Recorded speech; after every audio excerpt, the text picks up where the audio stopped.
I will congratulate Department of Yoga and Human Consciousness for organizing an international webinar with the leadership of Dr. Sharma, Mangalore University Unconscious Department reached new heights. See, my subject of my presentations today is emotions and its perspective, yogic perspectives. I will take the subject in two angles. One is psychological angle. Second thing is our Indian philosophical angle. In Indian thought, there is no distinction between philosophy as well as psychology. Psychology is an integral part of the philosophy itself. Now coming to the emotions. The term emotion is derived from the Latin term. Emover is called. Somewhat we can say it is the energy in motion. Okay. Next, coming to the psychological aspect. In psychology, emotion is defined as a complex state of feelings that result in physiological changes that influence the thought and behavior. So anything has an effect on the thought and behavior that comes under the psychology. So emotionality associated with the range of physiological phenomena, including the temperament, personality, mood, and motivations. See, there's many type of emotions that we have influence, how you live, how you interact with others. It may like we are ruled by the emotions. See, that's why I say it is emotionally blunt. This is no value in our day-to-day life. We should have emotions. Then coming to the research on emotions, it started late in 1970s in psychology. The Paul Ekman has started identifying around 6 basic emotions that are suggested were universally experienced by all the human culture. The emotions is identified as happiness, sadness, disgust, fear, surprise, and all. But if you go to our Indian concepts regarding the emotions, the term in Sanskrit it mentioned that is Vedana and Bhava for the emotions. They mentioned about Raga, Vesha, Harsha, and everything. If you go deep into it, so this Bhava and the Indian text says is based on Indian philosophy on rasa theory. This rasa means Indian way of thinking on aesthetics. If you look at the piece of work or something, the art, what the feeling you will get, this is called it is rasa. If you look at some books like Bharata's Natya Shastra, and long back, he's mentioned about Navarasas. Means Nava means 9, rasas means the emotional states. The 9 emotions are Shringara, Hasya, Karuna, Raudra, Veera, Bhayanaka, Vibhatsa. See, this is all mentioned beautifully. I don't think you can add any emotions into this list. So it is somewhat is total, complete list of emotions. Then coming to the Yoga Sutra of Patanjali, he provided the method for understanding the difference between Purusha and Prakriti, a series of exercises that aim at stripping away all the disturbance influence from mind, including what Western psychologists could classify as emotions.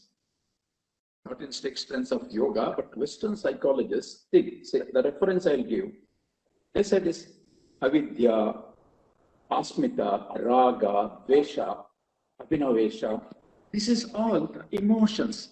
See, the reference I given below, this there is a lot of commentaries written on the Patanjali Yoga Sutra. Even Westerners, they identify the emotional aspects in Yoga Sutra in this way.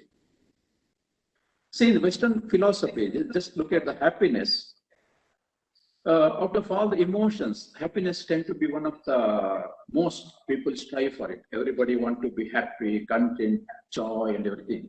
This is somewhat is look at our principle of santosha.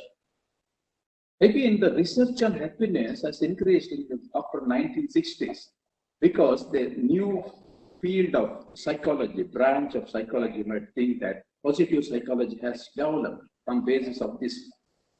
So, see, more of if you look at the external psychology, they identify the emotions, the external expression of the human beings, like look at the smiling face, the relaxed face of the body, tone of the voice. It totally depends on that. Then coming to the sadness, this is one more emotion. We just see that sadness, they mentioned, this is a transient state. This is not the permanent state as you think. So it's for the timing it will be there, then you overcome over it. Again, the research is more on sadness because it has a prolonged and severe period of sadness, what turn into depression. That is why a lot of research made on the sadness. Again, looking at the physical expression of sadness, you might see crying, dampened mood, lethargy, and everything.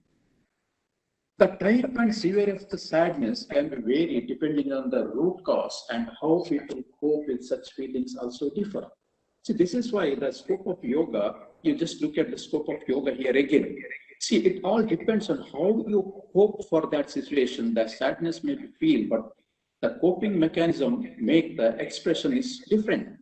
So this is studied more in psychology because sadness leads to one thing is depression, then suicidal things and everything. So totally because of the behavioral influence it has on it, the sadness is monitored. Then coming to the fear, you know, sometimes you say fear is the bad. No, in our ways, fear is a somewhat survival emotion. Otherwise, let's say hampering for our survival. It prepares our body for flight or fight mechanism. So, thing is, sometimes this is some of the expressions of fear in your heart rate, respiration, rate, disturbance in your stand, your fight, and everything. See, the important of this thing is facial expression. Again, look at the widening of eyes to get a lot of sensual visual senses, body languages, actually the tremors and everything, the breathing rate increases, heartbeat is more, everything. The fear is emotional response to an innate threat.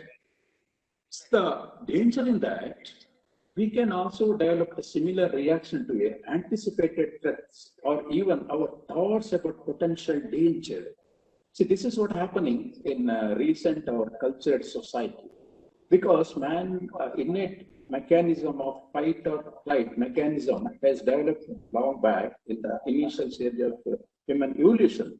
That time, either the situation he used to face in daily life, either to fight or flight.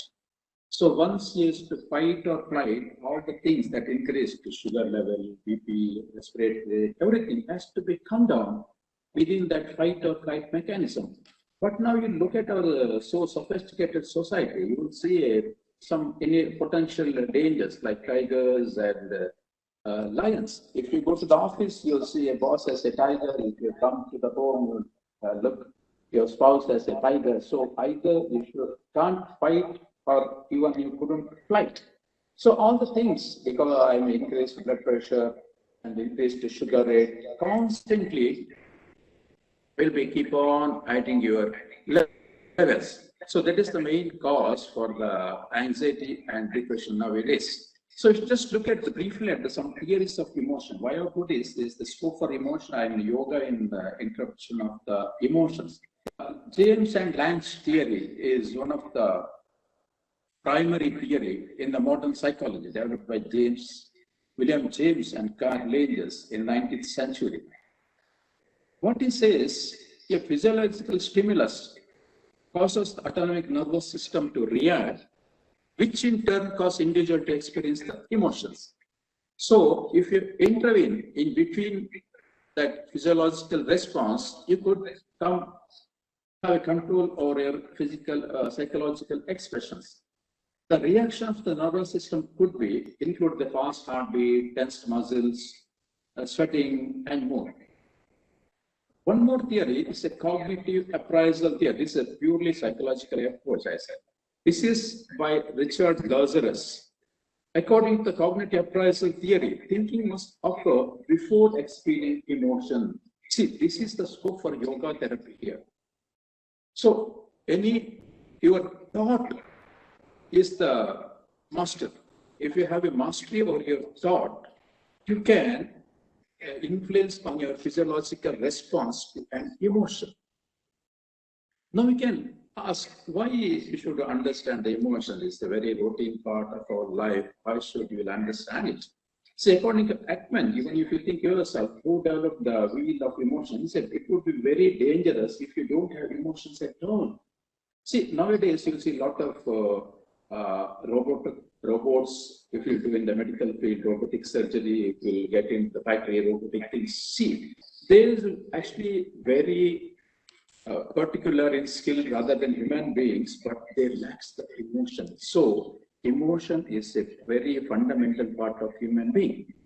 So we'll come to the emotion management. This is like the ability to master your own emotions. So because if you're able to change your thoughts and feelings, it will help your emotions preventing from reactive outbursts. This is the danger of the modern world. There is a lot of reactive outbursts. But if you go deep into it, this is based on your emotions. So you may now ask, see, what is the biggest accomplishment in life? And happiness and fulfillment is mostly your emotions. If you some things that it is money, you wouldn't have seen such lakhs of multi-millionaires having suffering in life. If you think about the good connections and everything, well-connected people have a miserable life. So it's totally depend on our ability to choose the thoughts. They fill our faith and joy. Then in contrast, people who couldn't able to control their mind, you should just think that they're entangled in the cobweb of their thoughts. They waste their precious time and energy and revisiting the sentiment of anxiety.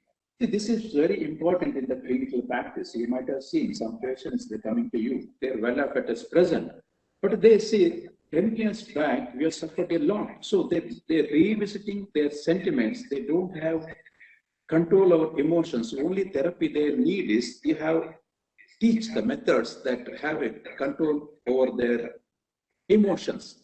So such negative thoughts has effect on health, make them very unpopular among the friends and ineffective at work. If you just look at some research papers on the Harvard University, employees are fired out of the job not because of ineffectiveness, just because of their bad attitude. The tragedy is they do not even realize that their gloomy thoughts are the primary cause of their frustration. Their own mind become their worst enemy. That's why it is in Panchadashi, it is said, Mana eva manushyanam karanam bandha mokshaya. See, both our bondage and liberation depend on the state of our mind.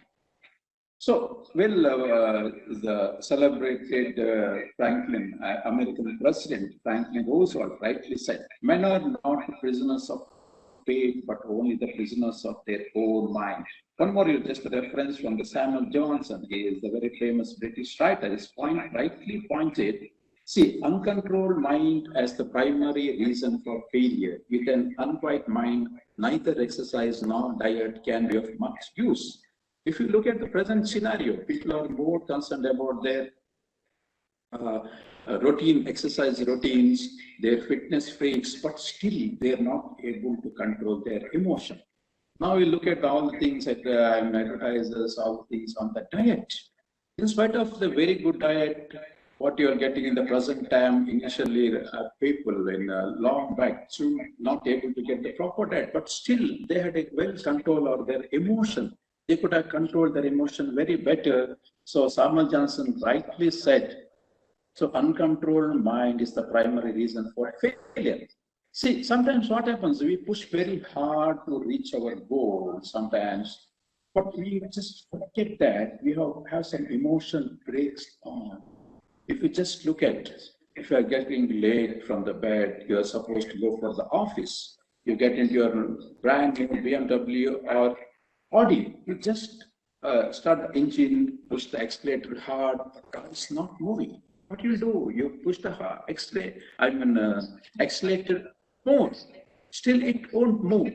But still, you feel. Then, if you come out of his car, then you just seal, that you get some burning smell. So this is because of the break. You're not disengaged, your hand breaks. Same thing, even if you strive for the higher goals in your life, unless you disengage our emotional break, we can't proceed forward. So this is the thing you should understand very nicely. Mastery or emotion is essential prerequisite for progress in the journey to enlightenment also. That's why we'll always saying is that be more spiritual rather than religious. So, religious have a lot of external practices, but being a spiritual, you'll transform your inner self. This is somewhat commonly said that 10% is what happens to us, then 90% is how to react to it. So this is the importance of our emotions. So what should we do for overcome all those things? We must unlearn the art of manufacturing unhappiness. Just remember, we have all of us in a manufacturing business. If you just think what it is, we are manufacturing a lot of unhappiness. Let us not allow thoughts rob our peace of joy and mastery of our mindset. So the solution is yoga. So yoga has a lot to offer. If you just look at the Patanjali's Yoga Sutra, Yoga Chittavati Nirodha, I'm not going to elaborate much on this Chittavati Nirodha. Dr. Krishna Sharma elaborated much on it. So you know what is Chittavati Nirodha. See, if you mastery of mind involves two aspects: the ability to concentrate your attention on any given subject or object, and the capacity to quieten your mind at will. See, yoga is an intelligent, skillful means for making the mind quiet. That is why yoga is said is yogas karmasu kaushalam samatvam yoga, is beautifully given by Bhagavad Gita. See, when I look at the Bhagavad Gita, always I remember the cognitive behavior therapy of modern psychology. So CPT has said, people learn how to identify and change their disturbing thoughts to come over of it. This is the core of cognitive behavioral therapy. What is said 100,000 of years back in our ancient literature. See, cognitive behavioral therapy focus on changing the negative thoughts. Okay. See, if you look at what the symptoms of stress and everything, they will come with lot of symptoms, but Bhagavad Gita goes deeper into it. We say how the stress and emotional disturbance is fun. He said, nicely it is said, Dhyayato Vishyantum Saha Sangastu Pajayate. When think of an object, attachment to them arises. If you just look at the property, just look like the part of work, art, everything. From attachment, you feel like you own it actually. So you're not able to own that property or that piece of work, you'll get anger. From anger comes a delusion. So you'll get into the stage that in any way, out of hook or crook, I have to get it. So you, out of delusion, you lose your discriminative power. If you lose your memory, previous things with that person, everything. If it all happens, all those things, your personality will be perished. Now coming to strictly into the yogic management, in yoga, we have lifestyle management, yama, niyama, and diet, asana, mudra, and bandha, pranayama, meditation, relaxation technique.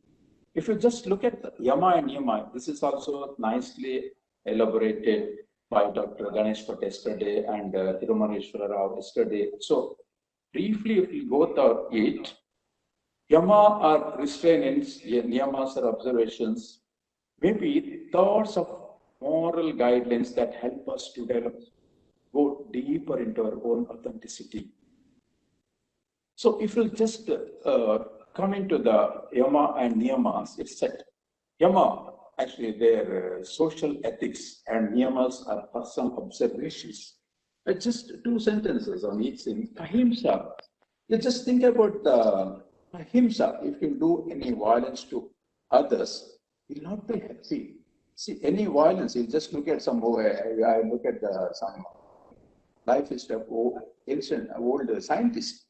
So one scientist has written, he was the inventor of AK-47. He said, I've done a lot, I'm very bad job by inventing the AK-47. It went to the terrorists, lots of lives has gone. So ahimsa means you're not like that. Not just not doing himsa to others. They say by work, deed as well as thought. You shouldn't have a thought of doing himsa to others. Not only by the doing direct himsa to others, not even just endorse the himsas done by others. No, ahimsa, satya, asteya, all said actually. It is in all the three things. In deed, thought, deed, and execution. Then coming to Satya. What is Satya? Satya is truthfulness, they say. Say, brought very nicely said actually. Satyam Briyat, Priyam Briyat, Vina Briyat. Satya. So you should ask whether it is truth, whether it is kind, whether it is necessary. When you interact with others, you should have these questions. Then coming to Asteya, stealing. Stealing is not only just taking the things from others, it is very deep in that aspect. If you steal things like others' hard work, if you steal their hard work, if you just see that some in PhDs, I have seen some universities, some have done very hard work, some have stolen their PhD thesis and presented. Oh, this is very deep. It's not just stealing like in a material world. It's even if you make a person to wait for half an hour, he's stealing his precious half an hour. Then brahmacharya, if we'll come into the brahmacharya, the concept of brahmacharya for yogis and non-yogis, big difference. So what will they say is you fulfill your sexual desires with your spouse. Then aparigraha, non-accumulating and non-hoarding. You might have seen this COVID situation. There is a lot of hoarding, like this used to block ICU beds and remdesivir injection, everything. So this is not needed for you, but still you feel accumulating this is aparigraha. You just come out of it. Then coming to niyamas, whereas they say this shaucha, not only internal thing, external thing, both things are there actually. If you keep your environment clean, same time, you have to keep your mind very clean and pure. So for that, your mental inputs, if you look at the paper, if you look at the news channels, whether it is needed for your internal input. So what you will take into the mind have an effect on your behavior and as well as your expressions. So you should be very careful regarding this one, what you will take into the mind. Then come to the santosha. Santosha means it's a containment.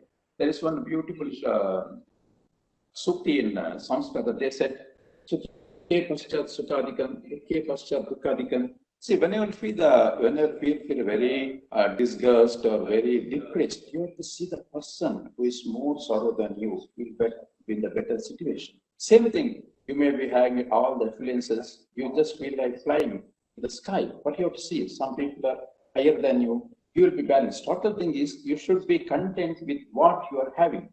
Finesse is tapas is somewhat finesse. If you think of leaving some of your bad habits, you'll drive for it. This is also tapas. Then swadhyaya means just study the books regarding to your self-improvement or something.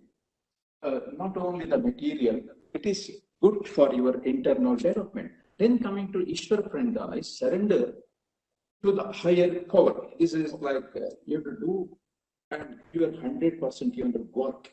Then let the result to Ishvara.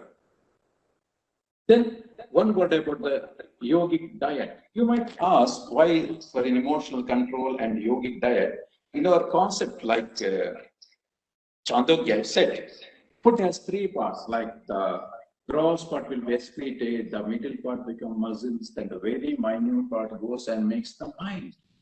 So there is no much researchers on modern dietetics regarding this, but they're coming to some elevating, more depressing diets. Now, some more researches happen. If you just look at the brain chemicals, they say the serotonin, dopamine, and acetylcholine has effect on how you think and how you behave. See, when it comes to the mood, one important neurotransmitter is serotonin. Serotonin affects our feeling of well-being. Serotonin is low, you are more likely to feel stressed, angry, and depressed. See, then eating carbohydrates trigger the release of insulin into the bloodstream. Insulin clears out all of the amino acids in the bloodstream except for tryptophan. In the brain, tryptophan is converted into serotonin, so healthy food choice for releasing the serotonin to milk, nuts, and seeds.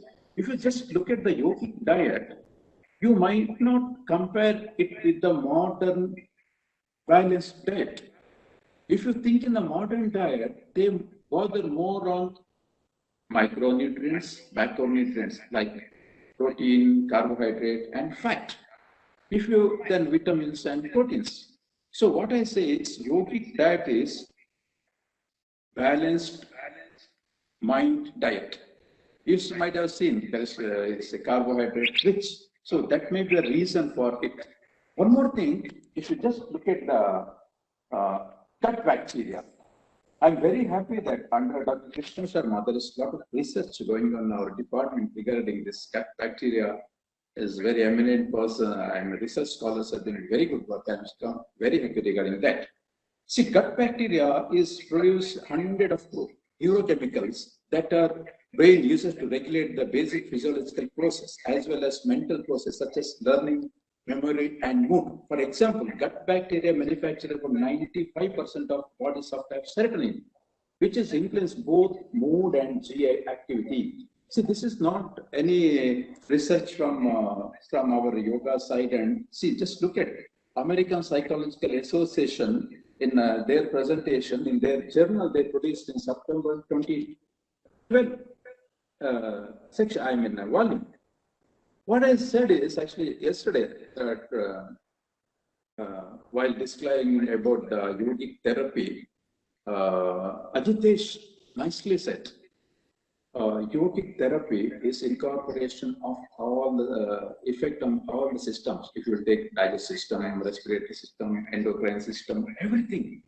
So important from the digestive system at the mood, just look at the beauty of our Indian thoughts on yogic diet. Then coming to asana, right now, Vasaveshwar Reddy has beautifully explained regarding asanas. I'm not going deep into it. Say this is give a physical stretching, a mental relaxation, stability, and everything. Dr. Sharma nicely explained about the tato dvandaha anabhayagataha. So it will get into balance. There is a lot of sadness, sorrow, happiness, I mean cold, hot. So asana on the physical level has effect on our mental state. Asana is that's why it is asana re-established harmonious function of the body, and so it overcome the like if you look at the Patanjali Yoga Sutra, it's nicely said dukkha daurmanisya angameja, that is the expression of our depression or some feelings.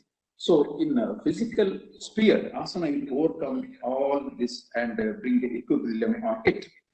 Then coming to pranayama, this is already explained, chale vate chale chittam, you are just well versed in all these based on it. But you just look at the breathing. This is the only physiological function which is both voluntary and involuntary. If you just look at our hormone system, if you just look at our respiratory, excretory system, it is purely involuntary, but breathing is beautifully can be controlled consciously or let it more autonomically. So this is a strategic intermediate between the mind and body. If you just look at the Panchakosha theory, this comes up Annamaya Kosha, Annamaya, Pranamaya, Manomaya. It comes between Manomaya and Annamaya. So it's intermediate. So what's the beauty is they connected to the irregularities of breathing is on their mind. So breathing can be controlled. You are not able to control your emotions through the breathing. Indirectly, you can control over your mind. So suggest that learning to consciously and deliberately regulate the breath is the key to master your emotion and your mind. So it is used in behavioral therapy as well as preparation for biofeedback in modern psychology also. Then this is the effect of pranayama. It eliminates the stress, nervousness, quieten the thought, release of blockages. This is what we'll say is mental constipation or mental diarrhea. If you get stuck with some thoughts, keep on getting it. It's maybe either mental diarrhea or mental constipation. So you should be very careful when you're explaining this, how I said, you should be very careful what should be your input for your mind. Otherwise, when you will get disturbed in your stomach, same thing you will be disturbed from your mind. So there is a lot of, coming to the meditation, there is a lot of researchers has done regarding the, long-term regarding the meditation on the mind.